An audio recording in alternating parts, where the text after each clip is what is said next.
이렇게 마주 앉으니 참 좋군요. 제가 올해로 참 많은 세월을 살아왔습니다. 한국의 산천이 변하고 초가집이 아파트로 변하는 그 긴 시간을 지켜보며 깨달은 게 하나 있어요. 사람들이 아이고 요즘은 왜 이렇게 돈이 안 모일까? 혹은 우리 집 노인네 건강이 갑자기 왜 나빠질까? 하고 한숨을 쉬는데 사실 그 답은 아주 가까운 곳에 있다는 겁니다. 바로 여러분이 매일 아침 저녁으로 드나드는 그곳 현관 말입니다. 젊은 사람들은 그저 현관을 신발 벗어던지고 들어오는 통로쯤으로 생각하지요. 하지만 우리 선조들 그리고 제가 평생을 살며 지켜본 어른들은 그렇게 생각하지 않았습니다. 현관은 그 집의 입이자 얼굴입니다. 사람도 입이 깨끗하고 고와야 복이 들어오고 얼굴이 맑아야 사람 대접을 받듯이 집도 마찬가지예요. 특히 집에 연로하신 부모님이 계시거나 본인이 나이가 들어가고 있다면 현관은 단순한 공간 이상의 의미를 갖습니다. 거기는 바로 외부의 기운과 집안의 기운이 치열하게 교차하는 전쟁터이자 환영식장이니까요. 제가 예전에 전국 팔도를 돌아다니며 참 많은 집을 보았습니다. 어떤 집은 대문만 들어서도 마음이 평온해지고 이 집은 앞으로 참 잘 되겠다 싶은 느낌이 팍 옵니다. 그런데 어떤 집은 들어서자마자 가슴이 답답하고 코끝이 찡그려져요. 그런 집을 가만히 들여다보면 백이면은 백연관에 절대 두어서는 안 될 것들이 주인 노릇을 하고 있더란 말입니다. 요즘 세상은 참 빠르고 화려합니다. 돈을 벌기 위해 밤낮으로 뛰고 재테크다 뭐다 해서 공부도 많이들 하지요. 하지만 여러분, 물이 샌 바가지에 아무리 맑은 물을 부어본들 무슨 소용이 있겠습니까? 현관에 나쁜 기운을 막아주는 최소한의 도리도 지키지 않으면서 부자가 되게 해달라고 비는 건 앞뒤가 맞지 않는 일입니다. 특히 50줄에 들어서고 인생의 황혼을 준비하는 분들이라면 이제는 더하는 것보다 버리는 것에 집중해야 합니다. 어떤 이들은 이런 말을 하면 아이고 최 선생 그건 다 옛날 미신 아니요? 라고 묻기도 합니다. 하지만 이건 미신이 아닙니다. 우리 삶의 태도이자 공간에 대한 예의입니다. 제가 아는 한 지인은 사업이 망해서 집안이 풍비박산 났을 때 가장 먼저 한 일이 뭔지 아십니까? 바로 현관을 빗자루로 쓸고 닦는 것이었습니다. 내 운명의 입구부터 정갈하게 하겠다는 그 결심 하나가 결국 그 사람을 다시 일으켜 세우더군요. 우리나라 사람들은 유독 기치를 중요하게 여깁니다. 돈도 기운이고 건강도 기운입니다. 이 기운이 집 안으로 들어올 때 가장 먼저 마주하는 것이 무엇이냐에 따라 그것이 복이 되어 안방까지 갈 수도 있고 독이 되어 현관에서 바로 튕겨나갈 수도 있습니다. 특히 집에 노인이 계신 경우 그분들의 기력은 젊은이들처럼 강하지 않기에 외부에서 들어오는 탁한 기운에 더 민감하게 반응합니다. 현관에 잘못 둔 물건 하나가 노인의 길을 꺾고 그 집안의 대들보를 흔들 수 있다는 사실을 왜 모를까요? 오늘 제가 하려는 이야기는 무슨 거창한 풍수지리 학설이 아닙니다. 그저 제가 80 넘게 살면서 느낀 인생의 맛, 그리고 우리 어머니, 아버지가 귀에 못이 박히도록 말씀하셨던 그 지혜를 전해드리려는 겁니다. 자, 이제부터 정신 똑바로 차리고 들어보세요. 당신의 집 현관에 지금 이 순간에도 놓여 있을지 모르는 당신의 제복과 부모님의 건강을 갉아먹는 3가지 물건에 대해 이야기할 겁니다. 이건 단순히 물건을 치우라는 소리가 아닙니다. 여러분의 마음속에 쌓인 먼지를 털어내라는 소리예요. 준비되셨습니까? 자, 그럼 허허 웃으며 시작해 봅시다. 자, 이제 본격적인 이야기를 시작해 볼까요? 여러분, 지금 당장 현관으로 가서 바닥을 한번 내려다 보십시오. 무엇이 보입니까? 혹시 신지도 않는 낡은 운동화, 뒤축이 닦아진 구두, 그리고 언제 마지막으로 닦았는지 모를 흙먼지 투성이의 신발들이 어지럽게 널려 있진 않나요? 허허, 제가 이 말을 하면은 꼭 이런 분들이 계십니다. 선생님, 이건 다 추억이 깃든 신발이에요. 나중에 텃밭 갈 때 신으려고 놔둔 겁니다. 라고요. 특히 우리네 부모님들, 물자 귀한 시대를 사셨던 분들은 물건 하나 버리는 게 살을 베어내는 것보다 아프다고들 하시죠. 하지만 여러분, 이것 하나는 분명히 아셔야 합니다. 풍수에서 신발은 단순한 가죽 쪼가리가 아닙니다. 그것은 그 사람의 행보이자 운명의 발자취를 상징합니다. 생각해 보세요. 돈이라는 녀석은 참 영리하고 깔끔한 걸 좋아합니다. 보풀이라는 귀한 손님이 당신의 집을 찾아왔는데 현관에 들어서자마자 쾌쾌한 냄새가 나고 낡아빠진 신발들이 길을 막고 있다면 그 손님이 기분이 어떻겠습니까? 아이고, 이 집은 아직도 과거의 굴레에 갇혀 있구나. 내가 머물 곳이 아니네 하고 바로 발길을 돌려버립니다. 특히 50대 이후 인생의 후반전을 준비하는 분들에게 낡은 신발은 독과 같습니다. 신발의 밑창이 다 닳았다는 것은 기운이 다했다는 뜻입니다. 생명력이 끝난 물건을 현관이라는 소중한 통로에 방치하는 것은 내 인생의 전진을 스스로 가로막는 것과 다름없어요. 제가 아는 한 어르신은 평생을 검소하게 사셨는데 이상하게 자식들 사업이 계속 안 풀리고 집안에 돈이 모이지 않아 고민이 많으셨습니다. 그래서 제가 그 집을 찾아갔더니 아니나 다를까 현관 신발장에 10년도 넘은 빛바랜 신발들이 꽉 들어차 있더군요. 제가 그분께 말씀드렸습니다. 형님, 이 신발들이 형님의 자식들 발목을 잡고 있는 겁니다. 죽은 기운은 산 기운을 이기려드는 법이니 이제 그만 놓아주십시오. 그날로 그 어르신이 눈물을 머금고 신발들을 정리하셨는데 참 신기하게도 그달부터 막혔던 자식들의 사업 자금이 돌기 시작하더라는 겁니다. 이게 무슨 마법이겠습니까? 아닙니다. 정체의 기운을 걷어내고 흐름의 기운을 받아들였기 때문이지요. 그리고 신발의 개수도 중요합니다. 현관 바닥에는 지금 당장 신는 신발 한두 켤레만 가지런히 놓여 있어야 합니다. 나머지는 모두 신발장 안으로 숨겨야 해요. 현관 바닥이 훤히 드러나야 비로소 돈이 들어올 자리가 생기는 법입니다. 먼지가 뽀얗게 쌓인 신발을 그대로 두는 것은 나는 이제 더 이상 발전할 생각이 없다고 하늘에 대고 외치는 것과 같습니다. 여러분, 우리 한국 사람들은 신바람 난다는 말을 참 좋아하지요. 그 신바람이 어디서 오겠습니까? 바로 깨끗하고 기운찬 발걸음에서 오는 겁니다. 신발장에 갇혀 숨도 못 쉬는 낡은 것들, 굽이 휘어져 걷기조차 불편한 것들은 과감히 버리십시오. 그것은 낭비가 아니라 새로운 복을 맞이하기 위한 비움의 예식입니다. 특히 연로하신 부모님을 모시고 사는 자식들이라면 부모님의 신발을 자주 살펴봐 드려야 합니다. 부모님의 신발이 깨끗하고 단정하면은 그 집안의 가풍이 바로 서고 자손들의 앞날이 탄탄대로가 됩니다. 신발장에서 나는 키키한 냄새는 단순히 냄새가 아니라 가난의 징조라는 사실을 잊지 마세요. 자, 오늘 일과를 마치고 집에 돌아가시면 가장 먼저 무엇을 해야 할지 이제 아시겠지요? 현관 불을 켜고 허리를 숙여 낡은 신발들을 정리해 보십시오. 그 허리를 숙이는 행위 자체가 내 삶에 대한 겸손이며 복을 부르는 가장 낮은 자세입니다. 낡은 것을 버려야 새 것이 채워지는 법입니다. 텅 빈 현관 바닥을 보며 흐뭇한 미소를 지을 때 비로소 여러분의 통장에도 그리고 부모님의 얼굴에도 화색이 돌기 시작할 겁니다. 허허, 첫 번째 이야기부터 너무 힘을 주었나요? 하지만 이건 정말 중요한 기본 중의 기본입니다. 자, 그럼 이제 두 번째로 우리를 위협하는 물건이 무엇인지 알아볼까요? 자, 신발을 정리하셨다면 이제 고개를 들어 앞을 한번 보십시오.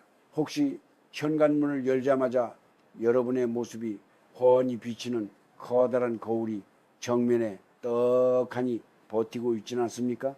허허, 요즘 아파트들 가보면 인테리어라고 해서 현관 벽면 전체를 거울로 채우는 경우가 많더군요. 나가기 전에 옷매무새 다듬기 좋고 좁은 현관이 넓어 보인다는 이유 때문이겠지요. 하지만 여러분, 이건 정말 위험한 일입니다. 우리 조상님들이 왜 안방 거울도 함부로 두지 않았는지 그 깊은 속뜻을 알아야 합니다.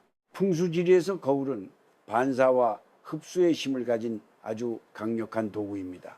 그런데 이 거울이 현관문과 마주보고 있다면 어떤 일이 벌어질까요? 밖에서 들어오려던 행운과 재물복이 현관문에 발을 들이자마자 거울에 부딪혀 다시 밖으로 튕겨나가 버립니다. 보프이라는 녀석은 참 수줍음이 많고 예민한 손님과 같습니다. 기분 좋게 대문을 열고 들어오려는데 정면에서 누군가 거울 속에 자기 자신과 똑바로 쳐다보고 있으면 깜짝 놀라서 도망을 가버리는 법이지요. 특히 집에 연로하신 부모님이 계신 집은 더 주의해야 합니다.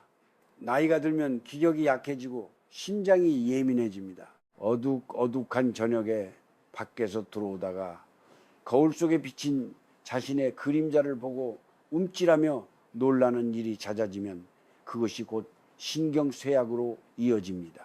어르신들에게 깜짝 놀라는 일은 젊은 사람들보다 몇 배는 더 건강에 해롭습니다. 심장의 기운이 덜컹거리고 안정을 잃게 되면 그 집안 전체에 불안의 그림자가 드리우게 되는 것이지요. 제가 아는 어느 부잣집 이야기가 하나 있습니다. 대대로 사업을 크게 하던 집안이었는데 어느 날부터인가 자금줄이 막히고 집안 어른이 이유 없이 시름시름 앓기 시작했어요. 제가 그 집에 가보니 글쎄 현관을 개조하면서 벽면 전체를 번쩍이는 통유리 거울로 바꿔놨더군요. 주인은 현관이 환해져서 좋다고 웃었지만 제가 보기엔 그 집의 복을 스스로 밀어내고 있는 형국이었습니다. 거울이 밖에서 들어오는 생기를 사정없이 밀어내고 있었던 겁니다. 그럼 거울을 아예 두지 말라는 건가요? 하고 묻고 싶으시죠? 아닙니다. 거울을 두되 위치가 중요합니다. 문을 열었을 때 정면이 아니라 측면에 두어야 합니다. 오른쪽 벽에 두면 명예와 건강운이 좋아지고 왼쪽 벽에 두면 금전운이 좋아진다는 말이 있지요. 하지만 가장 중요한 건 정면만큼은 피해야 한다는 겁니다. 또한 거울의 상태도 중요합니다. 현관 거울에 지문이 가득하고 먼지가 뽀얗게 쌓여 있다면 그것은 당신의 운명이 안개 속에 갇혀 있다는 뜻입니다. 거울은 당신의 미래를 비추는 통로입니다. 그 통로가 흐릿한데 어떻게 명확한 기회가 찾아오겠습니까? 특히 테두리가 깨졌거나 금이 간 거울은 그 집안의 화목을 깨뜨리는 주범이 됩니다. 그런 거울은 당장 떼어내어 버려야 합니다. 여러분, 인생도 거울과 같습니다. 내가 웃으면 거울도 웃고 내가 찡그리면 거울도 찡그리죠.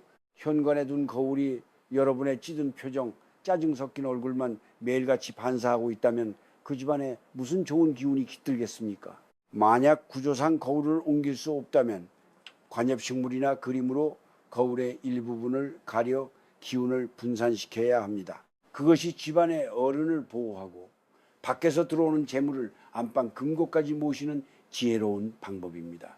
기억하십시오. 거울은 양날의 검입니다.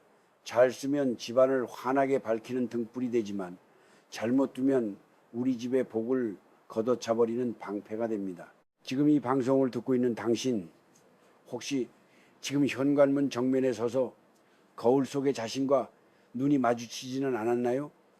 그렇다면 이제 그 거울의 위치를 고민해 봐야 할 때입니다. 이제 거울 이야기는 여기까지 하고 세 번째로 여러분의 현관을 죽음의 기운으로 채우는 이것에 대해 말씀드려 볼까 합니다. 기운 내세요. 거의 다 왔습니다. 자, 이제 세 번째 이야기를 해보겠습니다. 여러분의 현관 한쪽 구석이나 신발장 위에 혹시 무엇이 놓여 있나요? 집안 분위기를 화사하게 하겠다며 가져다 놓은 알록달록한 조화가짜 꽃나 한때는 푸르렀지만 지금은 잎이 누렇게 말라 비틀어진 화분이 있지는 않습니까? 제가 이 말씀을 드리면은 많은 분이 뜨끔하실 겁니다. 특히 요즘처럼 바쁜 세상에 진짜 식물을 키우는 게 보통 일이 아니지요. 물줄 시간도 없고 햇볕도 잘 안 드는 현관이라 에라 기분이라도 내자 싶어 먼지가 뽀얗게 쌓인 플라스틱 꽃을 두곤 합니다. 하지만 여러분, 이건 정말로 해서는 안 될 일입니다. 우리 조상님들이 왜 살아있는 생명력을 그토록 중요하게 여겼는지 한번 생각해 보세요. 풍수에서 현관은 생기석과 유입되는 통로입니다. 그런데 그 입구에 죽은 기운을 상징하는 물건을 두는 것은 들어오려던 복을 입구에서부터 질식시키는 것과 같습니다. 조화자원은 말 그대로 가짜입니다. 향기도 없고 호흡도 없으며 오직 먼지만 끌어모으는 죽은 생명이지요. 죽은 기운을 현관에 두면 그 집안의 기운도 점차 가짜처럼 변해갑니다. 겉으로는 화려해 보일지 몰라도 속은 텅 비어버리는 이른바 외환애빈 와이관아이빈의 집안이 되기 쉽다는 말입니다. 특히 집에 연로하신 부모님이 계신 경우 현관의 식물 상태는 곧 그분들의 건강과 직결됩니다. 식물은 주변의 나쁜 기운을 대신 빨아들이는 일종의 필터 역할을 하기도 합니다. 그런데 화초가 말라 죽어 있거나 시들어 있다는 것은 그만큼 그 집안의 기운이 탁해졌다는 방증입니다. 시든 식물을 현관에 방치하는 것은 부모님의 기력을 쇠하게 만들고 집안의 생동감을 앗아갑니다. 여러분, 돈이라는 것은 살아 움직이는 생물과 같습니다. 돈은 생명력이 넘치고 활기찬 곳을 좋아하지요. 먼지 앉은 가짜 꽃더미 속에 돈이 머물고 싶겠습니까? 아닙니다. 돈은 싱싱하고 푸른 잎사귀 사이로 흐르는 맑은 공기를 따라 들어옵니다. 제가 예전에 어느 성공한 기업가의 집을 방문한 적이 있는데 그 집 현관에는 화려한 장식품 대신 작지만 아주 싱싱하고 잎이 둥근 관엽식물 하나가 정갈하게 놓여 있더군요. 그 잎사귀 하나하나에 정성이 깃들어 있는 것을 보고 저는 이 집은 앞으로도 번창하겠구나 라고 확신했습니다. 만약 현관이 너무 어두워 식물이 자꾸 죽는다면 차라리 아무것도 두지 않는 것이 정답입니다. 비어있는 공간은 정갈함이라도 주지만 죽어가는 식물이나 먼지 쌓인 조화는 집안에 음기를 퍼뜨립니다. 굳이 식물을 두고 싶다면 잎이 뾰족한 것보다는 둥글둥글한 것을 선택하세요. 뾰족한 잎은 기운을 찌르는 칼날 같아서 사람의 마음을 날카롭게 만들지만 둥근 잎은 사람의 마음을 유하게 하고 재물을 모으는 힘이 있습니다. 자, 이제 제 말을 듣고 아이고 우리 집 현관에 있는 그 먼지 투성이 꽃바구니부터 치워야겠네 하시는 분들 계시죠? 잘 생각하셨습니다. 그것을 치우는 순간 막혀있던 기운의 통로가 뚫리기 시작할 겁니다. 기억하세요. 살아있는 것은 살아있는 것을 부르고 죽은 것은 죽은 것을 부릅니다. 여러분의 인생이 시들지 않기를 바란다면 여러분의 현관부터 생명력으로 채우십시오. 아주 작은 화초 하나라도 좋습니다. 매일 아침 잘 잤니? 라고 인사하며 물 한 모금 줄 수 있는 그 정성이 바로 당신의 집안을 일으키는 최고의 풍수가 될 것입니다. 자, 이제 긴 여정의 마지막에 다다랐습니다. 낡은 신발, 잘못된 거울, 그리고 생기 없는 조화까지 우리가 무심코 현관에 방치했던 그 사소한 물건들이 어떻게 우리의 운명을 갉아먹고 있었는지 이제 조금은 감이 오시나요? 허허, 그런데 말입니다, 여러분. 사실 제가 오늘 가장 하고 싶은 이야기는 물건을 치우는 기술이 아닙니다. 바로 마음의 현관을 닦는 일입니다. 50세라는 나이, 그리고 그 이후의 삶은 이제까지 앞만 보고 달려온 자신을 다독이고 주변을 정리하며 진정한 평안을 찾아가는 시기입니다. 현관을 청소한다는 것은 단순히 먼지를 닦아내는 행위가 아닙니다.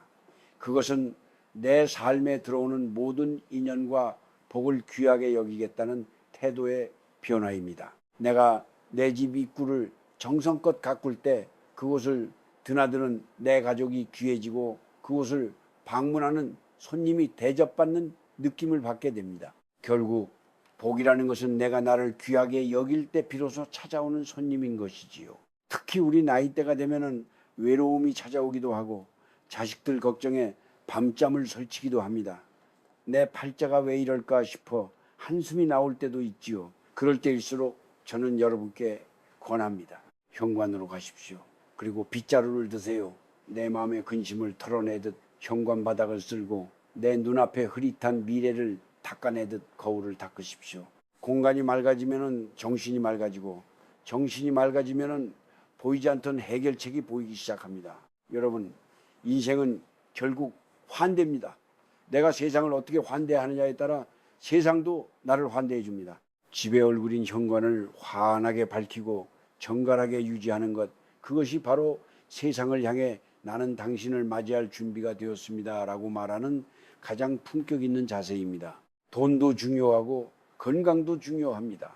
하지만 그 모든 것을 담을 수 있는 그릇인 평온한 마음이 없다면 무슨 소용이겠습니까?